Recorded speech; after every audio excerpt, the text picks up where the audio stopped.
자, 보시면은 여러분들 암호화폐 온체인 데이터에서 알아보자라고 제가 제목을 붙였습니다. 자, 온체인 데이터는 무엇이냐? 그죠? 자, 체인이라고 하는 게 뭐예요? 체인이라고 하는 게 이 블록체인, 그러니까 블록들이 체인처럼 연결되어 있다고 해서 체인이라고 보는 거죠. 자, 근데 여러분들이 비트코인을 투자할 때 정말 여러분들이 이 온체인 데이터를 보지 않으면 이것은 제가 보기에 시대에 굉장히 뒤처진 그런 흐름이다, 이렇게 볼 수가 있습니다. 근데 아직까지도 이 온체인 데이터를 잘 믿지 못하고 그냥 단순하게 차트 분석, 단순한 기술적 분석에만 목매시는 분들이 굉장히 많아요. 그리고 여러분들 업비트나 빗썸 같은 걸로 매매를 많이 하시잖아요. 그러면 거래소에서 뭐 캔들, MACD 기술적 분석 다 좋은데 그거 플러스 이제는 이 비트코인, 그러니까 암호화폐의 그런 블록체인 세계에만 존재하는 이 온체인 데이터를 보실 필요가 있겠다. 자, 온이라고 하는 게 뭐예요? 켜져 있다는 얘기죠. 뭐뭐 위에 있다는 얘기입니다. 그러니까 체인 위에 있는 데이터를 싹 다 보여준다, 이렇게 볼 수가 있겠습니다. 자, 지금 요거는 무엇이냐면요. 지금 이 알트코인들의 자금이 이제 흡수가 되는 거를 제가 갖고 와 봤습니다. 자, 여기 지금 파란 색깔이 뭐가 되냐면 파란 색깔이 폴리곤입니다. 자, 폴리곤, 그 다음에 솔라나, 팬텀, 아발란치 이렇게 있는데 지금 여러분들 2021년 11월, 그 다음에 1월 달 들어와서 이제 폴리곤 생태계, 그죠? 폴리곤 생태계 많이 들어보셨죠? 이 솔라나처럼 새로운 생태계 기반으로 이제 토큰들이 많이 발행이 되는데 이 폴리곤 생태계에 기반한 토큰들이 많이 올라갈 수 있다라고 하는 그런 가능성을 지금 보여주고 있는 겁니다. 지금 파란 색깔이 바로 이제 폴리곤 그런 자금인데 천천히 이렇게 올라가고 있는 거 보이시죠? 천천히 상승이 나오고 있다. 그 다음에 모든 암호화폐가 지금 솔라나도 그렇고 팬텀도 그렇고 아발란체 같은 경우에도 마찬가지로 지금 다시 한번 새롭게 불장에 도입이 되고 있다, 이렇게 여러분들 볼 수가 있겠습니다. 그래서 지금은 비트코인은 아마 천천히 나중에 가격이 올라갈 것이지만 이제는 알트코인들의 세계가 다시 한번 도래되지 않았나, 저는 그렇게 분석을 좀 해보도록 하겠습니다. 자, 여러분들 온체인 데이터에 대한 개념을 좀 간단하게 정리를 좀 해보도록 할게요. 자, 온체인 데이터는 무엇이냐면요. 이 블록체인, 그러니까 온체인 데이터에 대한 조감도, 그러니까 조감도입니다. 그러니까 뭐냐면 여러분들이 어떤 건물을 볼 때 건물의 조감도라는 게 있잖아요. 그러니까 건물이 뭐 이게 콘크리트 벽으로 지어져 있으면은, 그죠? 이게 뭐 설계도뿐만 아니라, 그러니까 전반적으로 그 건물을 짓기 전에 미리 모형 같은 거를 만들어 놓은 겁니다. 그래서 뭐 어디에 비상구가 있고, 뭐 창문은 몇 개 있으며, 그죠? 뭐 시설은 어떻게 갖춰져 있는 거를 우리가 볼 수가 있잖아요. 그 전반적인 큰 그림을 본다는 얘기예요. 그 조감도라는 거죠. 그래서 기록된 모든 거래를 우리가 눈으로 들여다볼 수 있습니다.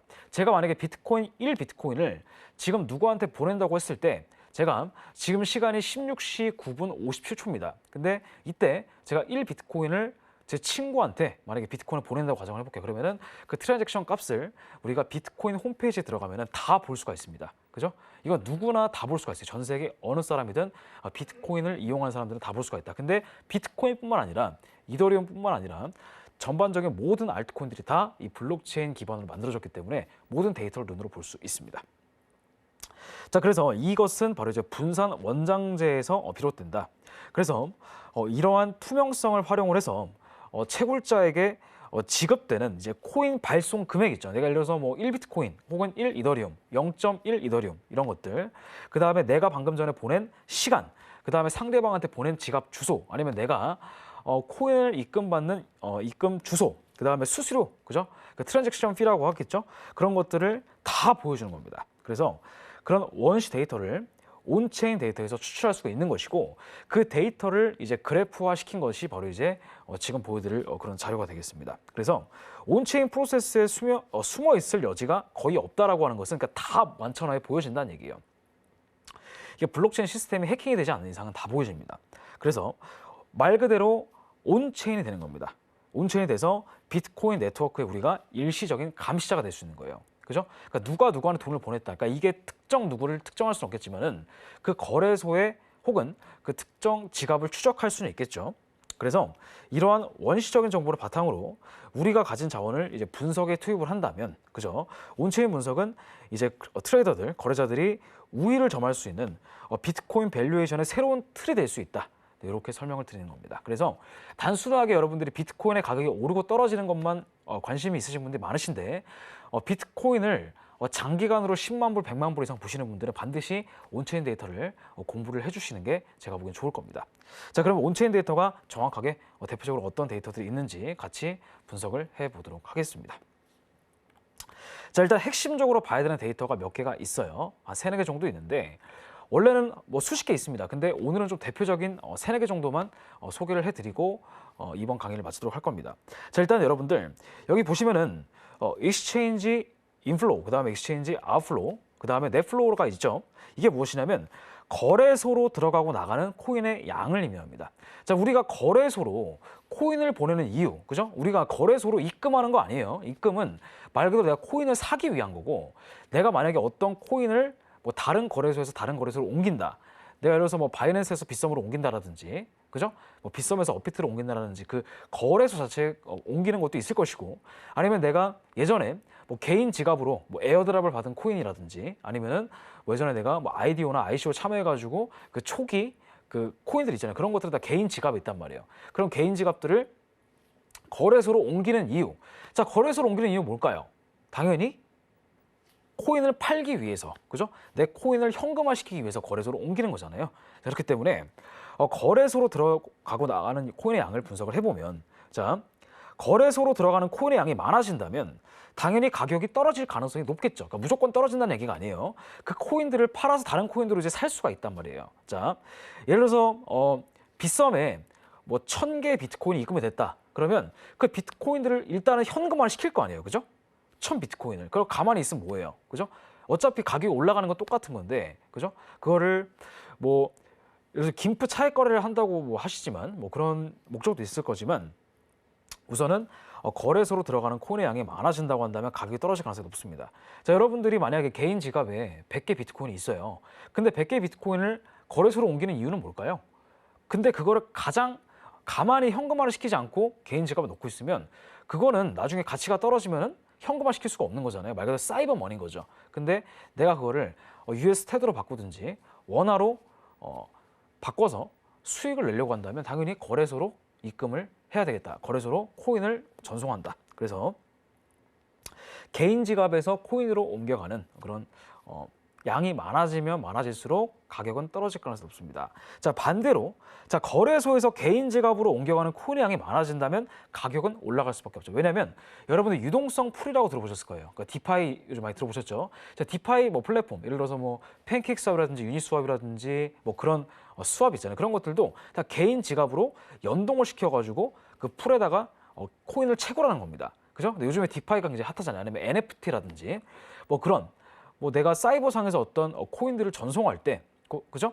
아니면은 뭐 코인들을 구매하고 싶을 때 그런 것들은 웬만하면은 초기 개발 프로젝트들은 다 거래소에 상장되기 전에 개인 지갑의 풀로서 우리가 사용해 볼 수 있습니다. 그렇기 때문에 내가 뭐 초기에 자금을 비트코인을 다른 걸로 좀 사서 다른 데 투자하고 싶다라든지 아니면 새로운 코인들 사고 싶을 때는 이제 개인 지갑을 여기서 유동성 풀을 통해서 계속 이제 코인을 채굴을 하겠죠. 근데 내가 그걸 현금화시키고 싶다면 당연히 거래소로 옮기는 게 훨씬 유익하겠다. 자, 그래서 익스체인지 인플로우 이걸 뭐냐면 이제 거래소로 유입되는 코인의 양입니다. 그래서 거래소로 들어가는 코인의 양이 증가하면은 가격은 하락할 수 있는 가능성이 굉장히 큽니다. 자, 반대로 익스체인지 아웃플로우, 그죠? 그러니까 거래소에서 바깥으로 나가는 코인의 양이 많아지면 당연히 장기 홀더들이 많아진다는 얘기죠. 그러니까 그만큼 코인이 매도 물량이 훨씬 더 적어진다는 얘기예요. 그래서 개인 지갑으로 빠져나가는 코인의 양이 증가할 때는 굉장히 가격이 올라갈 수 있는 가능성이 높다. 이렇게 여러분들 보시면 되겠습니다. 자, 그러면 이거를 차트를 통해서 같이 보도록 할게요. 자, 검정 색깔이 바로 이제 비트코인의 가격이다 볼 수가 있고요. 지금 여기 아래쪽에 보시게 되면은 여기서 지금 빨간 색깔과 초록 색깔의 막대가 있는 걸 볼 수가 있을 겁니다. 자, 빨간 색깔과 초록 색깔의 막대가 볼 수가 있는데 초록 색깔은 이제 거래소로 유입된 코인이에요. 그죠? 거래소로 유입된 코인. 그다음에 빨간 색깔은 뭐냐면 이 거래소에서 외부 지갑으로 출금된 코인입니다. 자, 그러면 초록 색깔이 많아지면 많아질수록 무슨 뜻일까요? 초록 색깔이 많아지면 많아질수록 그만큼 가격이 떨어진다는 얘기예요. 거래소로 코인을 많이 보낸다는 얘기입니다. 개인 지갑에서. 근데 이제 우리가 흔히 얘기하는 개인 지갑, 그죠? 우리가 뭐 1비트, 뭐 0.5비트 이렇게 단타 치는 거 말고 기본적으로 이렇게 온체인 데이터가 의미가 있으려면 최소 자, 몇 천만 개 혹은 몇만 개의 코인. 지금 보시면 여기 왼쪽에 50K라고 나와 있죠. 자, 50K라고 하는 게 뭐예요? 비트코인 5만 개예요. 자, 비트코인 5만 개면요. 거의 2,500억, 거의 한 2조 5천억 정도, 그러니까 2,500억, 거의 1,000억대에서 조 단위 정도의 그런 금액입니다. 그죠? 그렇기 때문에 이런 금액들이 갑자기 거래소로 많이 옮겨진다라고 하는 것은 그죠? 아, 그만큼의 비트코인들을 처분하기 위해서 옮겨지는 것이구나. 그래서 충분히 유의미한 그런 지표가 되겠다라는 거. 그 다음에 빨간 색깔로 떨어진다는 건 뭐예요? 이 코인들을 다 어디로 옮긴다? 어디로? 다 개인 지갑으로 옮긴다. 그러면 이 빨간 색깔로 본격적으로 떨어지기 시작하는 그 부분이 바로 비트코인의 저점이 될 수 있다. 지금 비트코인이 올라가고 있는 이 시점에서 다시 한번 이 빨간 색깔 막대가 아래쪽으로 떨어지고 있는 거 보이시죠? 이건 무엇이냐면 비트코인을 사서 다 어디로 옮긴다? 개인 지갑으로 옮기고 있다는 얘기입니다. 그만큼 비트코인이 올라갈 수 있는 가능성이 높기 때문에 그죠? 가격이 올라가게 되는 거죠. 자, 비트코인을 개인 지갑으로 옮기는 이유는 뭐예요? 간단하죠. 비트코인 기반의 디파이들이 많이 생겼기 때문입니다. 그러니까 내가 비트코인 요즘에 1비트코인 내가 맡기면 이자율 얼마나 주는지 아세요? 많이 주는 데는 연이자 20%까지 줍니다. 그죠? 근데 여러분들 시중은행 그죠? 지금 금리가 1.5%도 안 돼요. 그죠? 1.2% 거의 1% 정도의 제로금리 비슷한 그런 금리인데 자, 20배 차이 나는 겁니다. 비트코인 하나만 갖고 있었을 뿐인데. 그렇기 때문에 내가 비트코인이 정말 안전자산을 생각하는 사람들이 많다면 그죠? 당연히 이것은 그죠? 무조건 해야 되는 거죠. 무조건 남는 장사잖아요. 그죠? 20%가 남는데. 근데 내가 돈 1,000만 원 20% 남기면 200만 원밖에 안 되지만 내가 만약에 돈 1억, 돈 10억이 있다면 그죠? 10억에 20%면 얼마예요? 2억이잖아요. 1년 동안의 이자가 10억 기준으로 2억이 나온다는 거예요. 그죠? 그러면 웬만한 건물주, 그죠? 웬만한 건물주 월세 받는 것보다 훨씬 더 이득이 크다. 비트코인의 가격이 계속 올라갈 거라고 하는 그 충분한 장기 우상향의 그런 모멘텀이 있다고 한다면, 그죠? 그렇기 때문에 우리는 이 익스체인지 인 아웃플로우를 통해서 전반적으로 거래소로 이제 보내는 코인의 양이 많아지면은 가격은 떨어질 가능성이 높고 이제 거래소에서 이제 외부로 출금되는 코인의 양이 많아지면 많아질수록 가격은 올라갈 수밖에 없겠다. 근데 그게 100%라는 건 아닙니다. 근데 그럴 가능성이 높은 거죠. 아시겠죠? 자, 이렇게 볼 수가 있겠습니다. 자, 그 다음에 두 번째입니다. 두 번째는 바로 이제 익스체인지 레저브라고 하는 건데, 자, 거래소에서 갖고 있는 코인의 보유량입니다. 그죠? 자, 거래소에서 갖고 있는 코인의 보유량. 그래서 이 익스체인지 인플로 양이 커지면, 자, 방금 전에 설명드렸던 자, 거래소에서 갖고 있는 코인의 보유량도 같이 커집니다. 같이 커져요. 그래서 하락 유발 가능성이 있습니다. 자, 방금 전에 설명드렸던 것과 마찬가지예요. 자, 거래소로 왜 보낼까요? 코인을 당연히 팔기 위해서, 현금화시키기 위해서 보낼 거라는 거죠.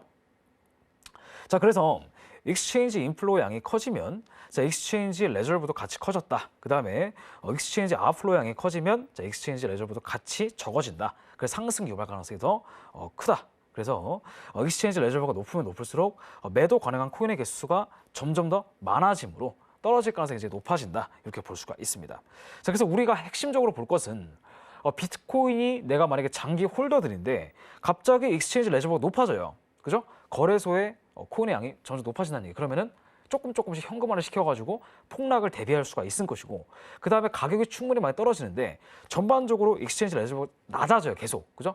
거래소에서 갖고 있는 코인의 그런 개수가 낮아진다면 당연히 장기 홀더들이 점점 증가하기 때문에 가격은 자연스럽게 수요와 공급의 법칙에 의해서 올라갈 수밖에 없다라는 겁니다. 자, 어떤 느낌인지 명확하게 이해가 되셨을 거라 생각합니다.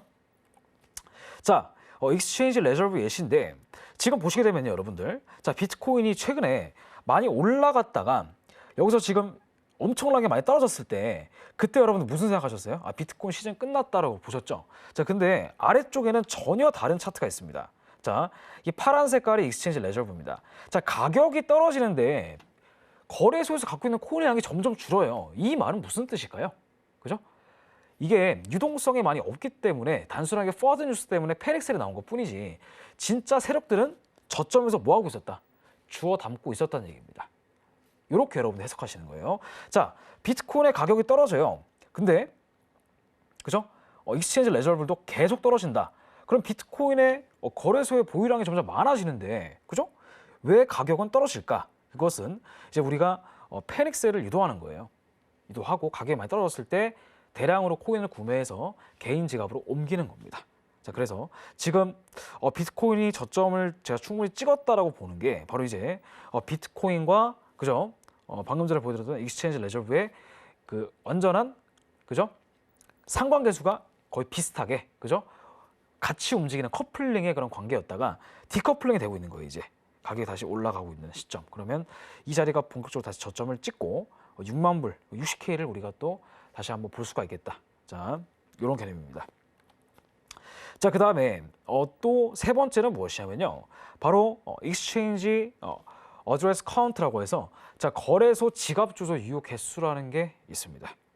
자, 이건 뭐냐면 자, 거래소의 지갑 주소의 유효 개수가 많아질수록 앞으로의 가격 변동성이 위든 아래든 커질 수가 있다는 얘기예요. 그러니까 무슨 말이냐면요.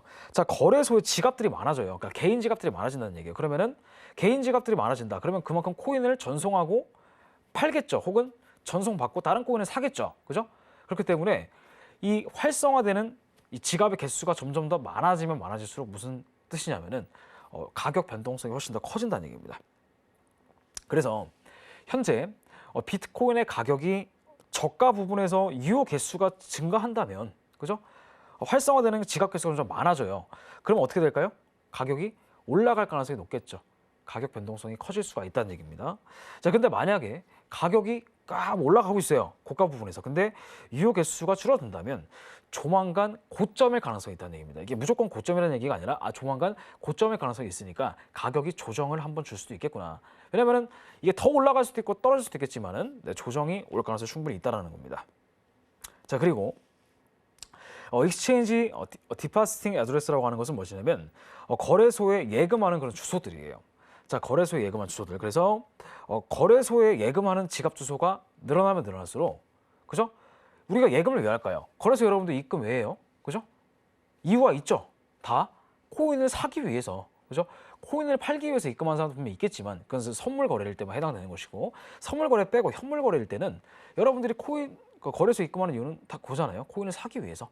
코인을 여러분들이 사게 되면 당연히 조금이라도 1%, 단 0.01%라도 가격에 변동이 있을 수가 있다는 겁니다. 그래서 가격이 올라갈 수가 있다. 자, 그래서 거래소 예금하는 지갑 주소가 감소하면은 가격이 하락할 수 있는 가능성도 있다. 자, 그래서 거래소에 디파짓하기 위한 것, 그죠? 거래소에 디파짓하는 이유는 바로 이제 여러분들이 코인을 사기 위해서, 가격적인 상승에 그런 메리트가 있기 위해서 여러분들이 코인을 사는 거죠. 자, 그러면 우리가 이 익스체인지 디파지팅 어드레스 이거를 좀 볼 필요가 있겠습니다. 자, 지금 아래쪽에 보시면은 검은 색깔이 뭐예요? 검은 색깔이 비트코인 차트고요. 그 다음에 파란 색깔이 바로 이제 거래소에 예금하는 개수입니다. 지금 보시면 가격이 어때요? 굉장히 비슷비슷하게 움직이는 거 보이시잖아요. 그죠? 자, 이 파란 색깔이 올라가면, 즉 거래소에 입금하는 주소가 증가하면 증가할수록 가격이 어떻게 돼요? 올라가잖아요. 그죠? 이 막대 그래프가 올라가면 올라갈수록 가격이 올라간다. 그죠? 전반적인 우상향 그래프. 그러면은 검은 색깔 차트도 같이 올라가는 걸 볼 수가 있겠습니다. 그 다음에 입금하는 주소가 계속 늘어나서 본격적인 상승이 일어날 때도 가격도 같이 올라가는 걸 볼 수가 있어요. 그래서 우리가 이 방금 전에 설명드렸던 이 거래소에 예금하는 주소의 활성화 개수가 점점점 증가하면은 가격은 다시 한번 올라갈 수 있는 메리트가 충분히 있겠구나. 네, 이렇게 여러분들 볼 수가 있겠고, 자, 거래소에서 예금하는 주소가 점점점 줄어들면은 가격은 조만간 떨어질 수 있는 가능성도 배제할 수 없겠습니다. 그러니까 여러분들이 이거를 좀 같이 분석을 해서 확실히 보실 필요가 있겠습니다. 자, 그 다음에 핵심적으로 봐야 되는 데이터가 또 있습니다. 바로 이제 펀드 플로우 레이시오라고 하는 건데 자금 흐름 비율입니다. 이건 뭐냐면 전체 거래된 비트코인 네트워크에서 거래소로 보낸 것과 받은 것을 나눈 거예요. 그러니까 무슨 말이냐면 실질적으로 자금이 들어가는 거. 그러니까 거래소를 통해서 우리가 입금 혹은 출금했던 그런 비트코인, 그죠? 그런 것들의 값을, 그죠? 전체 비트코인 거래 네트워크에서 나눈 겁니다. 그래서 전체 비트코인 네트워크에서 거래소의 유입과 출입이 많아지면, 즉 이제 분자가 커지면 자금 흐름 비율이 높다는 얘기예요. 그러니까 그만큼 이제 가치가 횡보하고 하락할 수가 있다. 그죠? 횡보 하락할 수가 있다는 얘기죠. 자, 그 다음에 전체 비트코인 네트워크에서 거래소의 유입과 출입이 적으면 그만큼 자금 흐름 비율이 낮은 거기 때문에 수요와 공급 법칙에 의해서 가격이 크게 올라갈 수가 있습니다. 그죠? 그래서 요거를 좀 보시면 좋을 것 같아요. 그래서 이 펀드 플로우 레이시오가 만약에 굉장히 커진다. 그러면은, 그죠? 입금하는 것과 출금하는 비트코인의 개수가 엄청나게 많이, 그죠? 활발하기 때문에 가격이 불안정한 거예요. 가치가 불안정하기 때문에 계속 횡보 보합 박스권을 그린다는 거죠. 근데 이제 전체 비트코인 네트워크에서, 그죠? 이 전반적인 거래소에 유입되거나 출금되고 하는 그런 거래소의 그죠? 그 가격이 점차 떨어진다면 그만큼 자금 흐름 비율이 낮다라고 해서 장기 홀더들이 많아진다. 장기 홀더들이 많아지면 가격은 올라갈 수밖에 없습니다.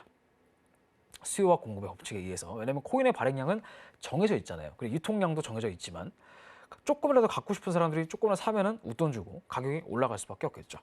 자, 이것도 같이 보도록 하겠습니다. 자, 지금 여러분들 이 펀드 플로우 레이시오를 보시면, 자, 제가 방금 전에 뭐라 그랬죠? 이 파란 색깔 차트가 굉장히 펀드 플로우 레이시오라고 했잖아요. 이게 가격이 올라간다. 이게 펀드 플로우 레이시오가 높다고 한다면 비트코인을 주고받고자 하는 그런 거래소의 입금 출금량이 많아진다는 얘기예요. 그죠? 그만큼 가치가 횡보, 보합, 그 다음에 약간 불안정하다, 가치가. 근데 지금 여러분들 보세요. 지금 현재 비트코인이 재작년 9월 달부터, 그죠? 재작년 9월 달 10,000불에서 시작해서 60,000불까지 올라가는 그 6배 상승 구간에 이 펀드 플로우 레이시오가 갑자기 급감했습니다. 급감하면서 어떻게 돼요? 장기 홀더들이 많아진 거예요. 그러니까 거래소로 쉽게 안 보내는 거죠. 그러니까 비트코인 난 6개월 볼 거야. 나 비트코인 1년 볼 거야. 2년 볼 거야. 혹은 뭐 5년 이상 볼 거야. 이런 사람들이 분명히 있을 거라는 거죠. 그렇기 때문에 내가 갖고 있는 비트코인을 굳이 거래소에 옮겨가지고 팔 필요가 없는 거예요. 자, 장기 홀더들은 거래소에 가만히 놔두질 않습니다. 그죠? 요즘에는 뭐 클레이튼, 그죠? 클레이튼 관련해가지고 뭐 이제 뭐 카카오에서 개발한 그런, 그죠? 클레이 수합이라는 것도 있잖아요. 클레이 수합, 유니 수합, 방금 전에 설명드렸다시피 팬케이크 수합, 이런 여러 가지 알트코인뿐만 아니라 비트코인, 그죠? 가만히 있는 것이 아니라 내가 갖고 있는 비트코인을 너네한테 맡기면, 그죠? 시중 이자보다 훨씬 높게 쳐줄게. 그게 디파이잖아요. 아마 디파이 생태계는 점점 더 커질 건데, 그죠? 그 와중에 비트코인을 그냥 가만히 갖고 있으면 안 되죠. 그러니까 비트코인을 갖고 있으면 누군가한테 빌려주고 거기에 따른 이자율을 같이 보상받는 그런 디파이가 이제 커진다. 유동성 풀이 커진다. 그러면 이 펀드 플로우 레이시오가 점점 줄어드는 게 좋다는 얘기입니다. 그만큼 가치가 안정돼 있다는 얘기예요. 그래서 지금 현재 비트코인이 이렇게 큰 흐름의 박스권을 보이고 있는데 뭔가 불안정해 보인다라고 생각할 수가 있겠지만은 실질적으로 굉장히 안정되어 있는 모습이라는 거죠. 이 펀드 플로우 레이시오가 굉장히 낮게 형성되었기 때문에 가격이 올라가든 가격이 떨어지든 이제 완연한 이제 본격적인 소위 말해서 크게 올라갈 수 있는 그런 가능성이 충분히 있었다. 이 상승은요, 작년 11월 달에 올라갔던 상승과는 완전히 개념이 다른 겁니다. 재작년 올라갔던 상승과는 개념 자체가 달라요. 재작년 처음 올라갈 때는 이 펀드 플로우 레이시오가 조금은 높았었습니다. 근데 작년, 그 다음에 올해부터 시작해서 이 위아래로 움직이는 이 펀드 플로우 레이시오가 점점 줄어들고 있어요. 이 말은 뭐냐면 장기 홀더들이 많아진다. 그죠? 비트코인이 제가 30K 밑으로 떨어지기 좀 힘들다고 제가 말씀드렸잖아요. 그 이유가 바로 여기 있는 거예요. 그래서 비트코인의 30K, 분명히 저는 10만 불, 20만 불, 100만 불까지 향후 5년 내에는 무조건 갈 거라고 봅니다. 그래서 지금 여러분들 30K잖아요. 좋은 기회입니다. 아직까지, 그죠? 가격이 거의 그래도 15배에서 20배 정도의 상승 여력은 있어요. 그래서 여러분들이 비트코인을 단순하게 단타로만 생각하시지 마시고 여러분들이 일정 부분 뭐 월급을 받든 아니면 투자 수익이 있든 간에 부동산 수익 플러스 비트코인은 혹은 이더리움은 하나의 새로운 포트폴리오로 꾸려서 무조건 제가 웬만하면 투자를 하시는 게 좋습니다. 자, 그리고 이제 마지막으로 핵심적으로 봐야 되는 데이터가 또 있는데 바로 이제 이게 마이너, 비트코인을 채굴하는 그런 채굴자들이죠. 이 채굴자들에서 채굴자들이 많아지면 해시레이트가 올라가기 때문에 가격이 올라간다고 제가 저번에 말씀드렸잖아요. 채굴자가 떨어지면 채굴 난이도가 떨어지기 때문에 그런 가격이 떨어진다. 근데 이것은 영향이 있을 수도 있고 없을 수도 있어요. 그러니까 미미해요, 사실은. 그죠? 그렇기 때문에 자, 마이너 아웃플로우, 이게 뭐냐면 마이너가 마이닝 플러스 비트코인을 빼는 거예요. 자, 그 다음에 마이너 아웃플로우의 값이 올라가면은 가격이 하락하겠죠. 그러니까 마이너가 뭐냐면 채굴자죠. 채굴자가 수익 볼 수도 있잖아요. 자, 비트코인을 채굴 열심히 했다고 해서 그거를 현금화시키지 않으면 사실 돈이 의미가 없으니까, 그죠? 그다음 마이너 아웃플로우의 값이 떨어진다면 가격 상승이 된다, 그죠? 아웃플로우가 줄어든다는 얘기는 계속 뭐예요? 채굴을 한다는 얘기잖아요. 풀에 넣고 비트코인을 돌린다는 얘기입니다. 그러면 당연히 가격은 올라갈 수밖에 없겠고, 마이너의 아웃플로우의 값이 올라간다면 가격은 떨어질 가능성이 높겠다, 이렇게 설명을 드릴 수가 있겠습니다.